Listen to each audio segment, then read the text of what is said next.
Yo guys, what is good? Welcome back to the Uncle Sharma channel. Here today to discuss a particular one individual player, one of my favorite Inter players in this current squad, Milan Skriniar. For many people, the future captain of Inter. I think it's universally agreed that last year Milan Skriniar's performances weren't up to his standard. There was definitely a drop-off in his performances. But today I'm going to take a look at the data behind why he struggled last year and what improvements he's made this year in Conte's 3-5-2, which obviously wasn't the perfect system for him when Antonio Conte first came in. I'm not too much of a stats guy, but you guys know I do like to bring them up here and there, and I feel like they do, help to make a good case when you see something happening on the pitch and then it's backed up by the statistics, and it helps you understand and make a conclusion or something. But you guys know I always like to bring up that Mourinho quote where he says, if you watch football through statistics and you don't understand football, and I agree with that. So here I'm just sharing my screen, and one of the best Twitter accounts I follow is this Italian football analytics account called Calcio Datato. I recommend to follow them, even though it is in Italian, but you can always press the translate tweet button that kind of explains everything. But they did a really good thread explaining Skriniar's differences from this season compared to last season. And first of all, this is one point I always made last season. I always felt like people forgot that Milan Skriniar played majority of last season at the left centre-back position of the three, where you can see here last season, in the first 20 games of last season, his heat map shows he was primarily on the left. He's not one of those players that is very comfortable with his left like he's with his right. So as a big centre-back, that punishes you. And we've seen in the Conte's 3-5-2 at times, these centre-backs almost have to play as full-backs at points, because, when the team's pushed up, the centre-backs go wide. They have to cover those, plug those holes and, play progressive balls. And in terms of, sometimes when the team, gets caught out on the counter-attack, they're the ones that are 1v1 against wingers in a full-back position, as you can see there. And then one of the main characteristics of Milan Skriniar where we saw that, especially when he first joined, is his 1v1 ability. He's very aggressive in the 1v1, and that was one of the most standout abilities that caught our attention on Milan Skriniar. We saw there was a dip in his 1v1 ability last year, as we see here with the stats. 1920 season, we already see there's already a big improvement from Skriniar compared to last season, and this is compared to the 20 games, I believe. So you see more tackles, 0.2 more tackles attempted, 7% of tackles more in terms of win percentage, a higher percentage of pressing actions succeeded, and less 1v1 situations, which is just an indication of how the team is kind of defending better as well in general. And look at that, dribbling contrastati means dribbles that he tackled 75%, almost doubling last season's tally. And that just shows last year he was just uncomfortable on that left hand side. I don't think he was bad, but you could just see he was very, very uncomfortable in that position. When you're on that left hand side, you have to tackle with your left foot as well a lot of the times, and it's just not the natural position for a player like him, and he was a little bit punished by that. And obviously the first year of playing three at the back, he was at Sampdoria, he played four at the back. For Slovakia, he plays four at the back, and the Spalletti, he played four at the back. So it's his first time that he was playing three at the back, so there was obviously going to be some adaptation period as well. And another nice point that Calcio Datato make is that he's having to do less in terms of build-up play as well now, in terms of he's not having to make too many key passes. He's asked to carry the ball more rather than try to penetrate the defenses. More balls touched in the opposition half, more passes affected in the opposition half, more progressive runs though, most key, almost doubling the 1.1 from last season, and more meters gained through progressive runs, 10 more meters almost, which is he's asked to carry the ball more rather than pass it forward. And as now it's taken a year, and Conte's system is a lot more amalgamated. His understanding with Barella, Hakimi on that right side, is that trio is getting they've been playing together. Well, Hakimi has only just come in, but him and Barella clearly got a better understanding. And we saw at some points at the start of this season, And at the end of last season, that overlapping centre-back run that Conte was trying to implement, which seems to have stopped a little bit now, which is good. He doesn't go past Hakimi, or he doesn't, go too far forward, but he's always there. But he's always there to try to create the numerical overload and provide a passing option and support. And in terms of that point I was making about him being uncomfortable, we can just see with the stats from last year. Look how many yellow cards he had last year compared to this year. This year he's only got one yellow card, and that was against Napoli. That shows how comfortable he is now, and how well if a centre back is able to defend well without fouling and getting yellow cards, that's a really good sign. Whereas last year, look how many yellow cards: 1, 2, 3, 4, 5, and then I got a suspension due to the accumulation, and 6, 7, and then 8. And a red card. That's pretty bad. And then he had the suspension even after that. So it just shows how uncomfortable he was on that side. I think there was an exaggeration in terms of his performance. I don't think his performances were that bad. And a lot was made of that, he's lost his place in the team.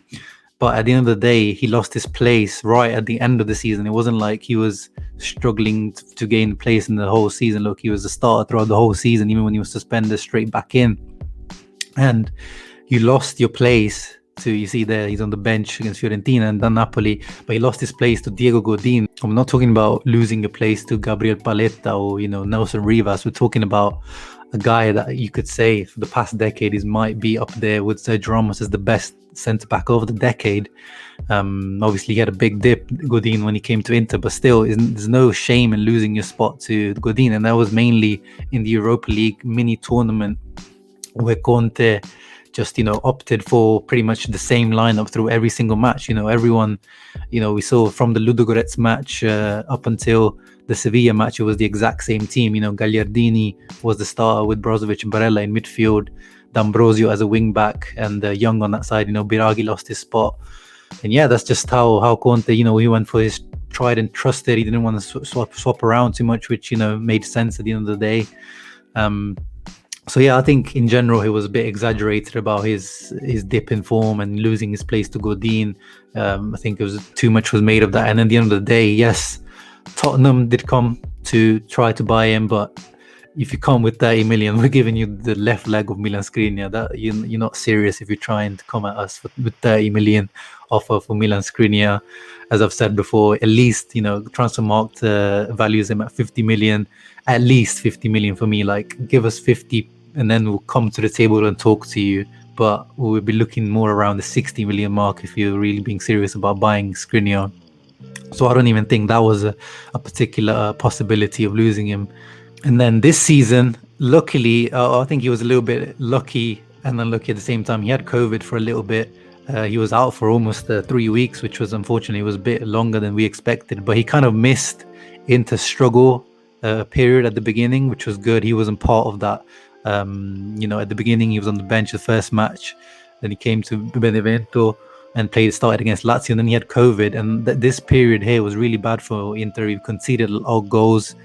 2 against Milan, 2 against Parma, very bad loss, very bad draw there. And then obviously the bad results in the Champions League, but he was on the bench because he just had recovered from COVID there. Another 3 goals conceded, 2 goals conceded. And then really when Inter really came into their own this season, as I've been saying, is this Sassuolo match where Conte really abandoned the 3-4-1-2 experiment. He abandoned the high line and high pressing, overlapping centre-backs, all that kind of fancy smashy stuff, and went back to the old 3-5-2, defending a bit deeper, counter-attacking. And that's really when Skriniar has been, fully 100% fit. As you've seen, he was reintegrated afterwards slowly into the team in the Atalanta match. And I don't remember one bad performance from Milan Skriniar this season. He has been, for me, as I've said in my previous videos, I feel like he's been a step above De Vrij this year, actually, because obviously De Vrij has been our best defender for the past 2 seasons, probably. But with De Vrij, I remember very clearly this Parma match, him being fault for both those goals, and he had to play right centre-back, Milan Skriniar's position. And we saw, that the central centre-back position always gets more protection. And that's what we saw, De Vrij was already struggling against Gervinho on that side. So we see that it's not an easy position to play for Skriniar. And I feel like if he got to play De Vrij's position, I think he would be just as good as De Vrij in that position. So really good season from Milan Skriniar this season. Very, very impressed how he's got adapted to the system finally. Now he's at home in that 3-5-2. And he's definitely contributed into improving the defensive numbers recently. The last 4 games, we've got 4 clean sheets in the Serie A. Overall in the season, we've got 8 clean sheets in the total, which is the best in the league. And in the last 4 games, we've faced, in terms of shots on goal, we faced 1, 4-0 against Benevento, then 3 against Fiorentina, which is 8 shots on goal in 4 games. That's a very impressive number. And we're seeing that our defensive numbers are slowly improving finally. We were mid-table in terms of the defensive numbers. And you can see that with the stats here, defensive numbers, we can see that with the defensive numbers here, the positioning, we're the fourth best defense in the league. Yeah, after Hellas Verona. Geez, these guys still, we can't end the season with the Hellas Verona having a better defense than us, that's for sure. And definitely, if we want to be challenging for the Scudetto, we have to get to the numbers of Juventus up there, who are doing very well in terms of their defensive numbers. But before the start of the season, we were around mid-table, which was not good at all. And offense, we know that we're the best team in the league right now, even better than Atalanta. So we just have to keep up these numbers on both ends, keep up with these clean sheets. But yeah, guys, that was my thoughts, my little analysis on Milan Skriniar and his improving form. One question that I want to end this on is something that I've got scrolling down at the bottom, which is Milan Skriniar again now a top 5 centre-back in the Serie A and the Serie A? For me, he is this season for sure. I think he's back to his old levels, even better actually, scoring those 2 goals as well this year. Very important goals. First against Verona, it was the winner. And then the goal against Roma, which put us ahead, but then in the end we couldn't clinch the result. But very important goals as well, which always we don't need that from a defender, but it's an added bonus to take you to that next level, that next step, to the Ramos levels, scoring important goals at important times. And in terms of leadership, taking initiative, being a leader. And for me, I know there's a conversation going around into fans who should be the captain after Handanovic, and for me, Skriniar at the moment, he's my favorite candidate in terms of showing loyalty when he fired his agent and signed a new contract for Inter, and in general just the way he's been here since 2017-2018 season. Just a great character, great leader, obviously very vocal as well. We hear him on the pitch all the time. He's very active. But yeah, let me know your thoughts in the comments below. Is he a top 5 centre-back? Should he be the next captain, or should it be Barella, De Vrij, or Lukaku? Make sure to leave a thumbs up and subscribe. And obviously I'll see you for the next match, which will be the preview for Juventus. Ciao ragazzi, forza Inter.